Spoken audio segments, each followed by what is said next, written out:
Hi, Dr. Pierce. Hey, Donnie, how's it going today? It's going very well. You got one for me to stump me today? I do. You know, I've really been wondering why children could use chiropractic. Wow, that's a really good question. Boy, the quick answer is they're people like everybody else. They have a nervous system just like we do. And usually the look I get on parents' face when I tell them, you know, you should bring your new baby into the office, they look at me like I'm from Mars or something like that. Yeah. Why would a brand new baby need to be checked by chiropractic care? And if you think about it, what did that baby just go through?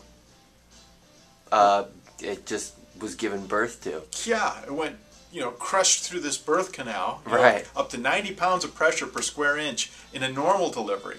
And that's how much pressure they've measured on babies' necks. So huge, huge pressures that are exerted here. And that's a natural normal delivery. Now what about C-sections? You probably heard about C-sections. They're exploding now. And you know why? And it's because the medical doctor can go in, be done in 10 minutes and out again. They don't have to hang around. You see? So what happens now is babies, when they're born, they're supposed to be compressed and pushed out, and that protects their spine. But when a C-section, when the baby's born, they have to pull the baby out, which lengthens their spine and causes actually more trauma than a natural delivery. And natural deliveries, it's such a medical process now that they drug the mother, they give them epidurals and all these muscle relaxers, so the mother can't push the baby out anymore. So what's the doctor have to do to get that baby out? We'll pull. That's right. So you see, I've got some brutal videos, maybe I'll stick some in here. But it's the doctor pulling and twisting on the baby's neck and shoulders. It's brutal, I'm telling you. When you've seen it, it'll just amaze you. Oh my gosh. So then they pull them out, they finally get them out, and then they wipe them off a little bit, and they say, here you go, here's your new baby. Watch the soft spot on the top of their head here. And they've just been through this wrestling match of their life, you see. So babies, when they're born, they don't have these strong muscles. The neck is very, very delicate, and just imagine being pulled and torqued and tweaked. What it'll do to those delicate little nerves that are coming out of the baby's neck. So what do we do about that? We just leave it? If they're injured, that's the way they're going to grow, right? So if they've got this irritation, the muscles and spasm on one side, and their poor little necks like this, and you see this frequently with babies, it's called torticollis. Well, if it's never checked and corrected by a chiropractor, that's the way they grow for the rest of their life. You see? And what it shows up as, it won't show up, they can't tell you, well, yeah, I got neck pain and I'm stiff up here. It'll show up like colic, or they won't sleep, or they regurgitate, or there's tons of things that can happen to babies. And the adjustment on a baby is so easy. Have you ever seen a chiropractor adjust a brand new baby? I can't say that I have. Oh my goodness, it's really cool. You just get the baby, you know, lay them face down in your palm, and you kind of pat their back a little bit, and when they're not expecting it, you do that. It straightens everything right out. I don't think so. No, of course not.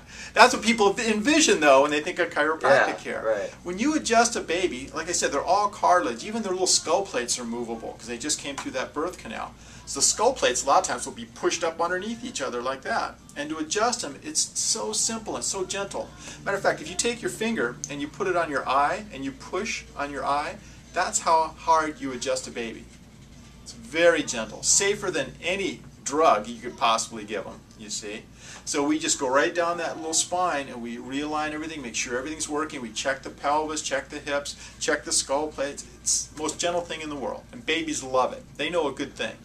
Okay? We get all that lined up, we get the irritation away from those nerves, the muscles relax, and they grow up to their full potential. And that's just babies we're talking about now. But what happens after the baby gets to maybe 1 or 2? Oh, well, actually, what do they have to do first? They have to learn how to walk, right? Yeah, yeah. You know, most babies, they just stand right up and they start walking and they never fall over or hit anything, right? No, not really. No, what are babies doing? They're crashing into stuff, Yeah. you know, trying to learn how to walk. And it's very easy for those little structures to become damaged. And if they're not checked, that little damage multiplied over 10, 15, 20 years, it's a huge problem. You see? Matter of fact, there's an OSHA statistic, you know, the Occupational Health and Safety guys. 49% of the babies under 1 year old have been dropped on their head off of a changing table or off the bed onto the floor.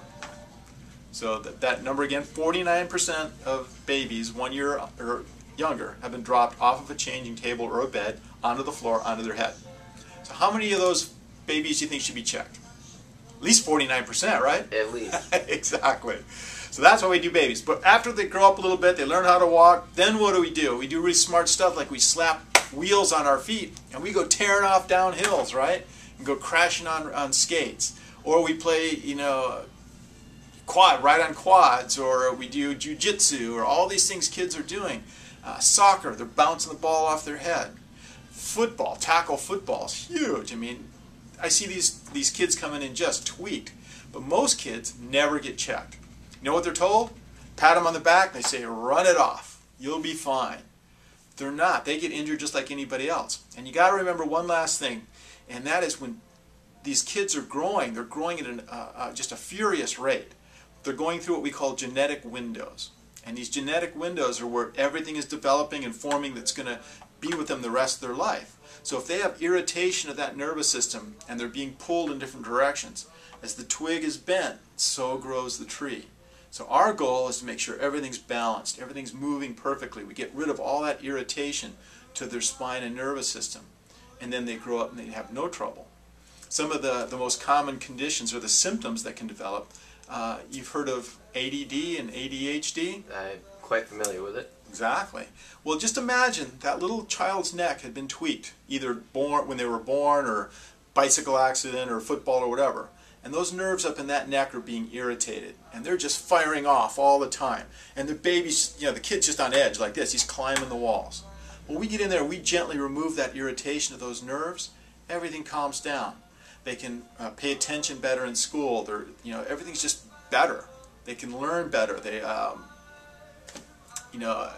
it's just a way to get them off of these psychoactive drugs like, you know, Ritalin and Adderall. And I hate to see that. It breaks my heart to see kids on that when they could be helped naturally.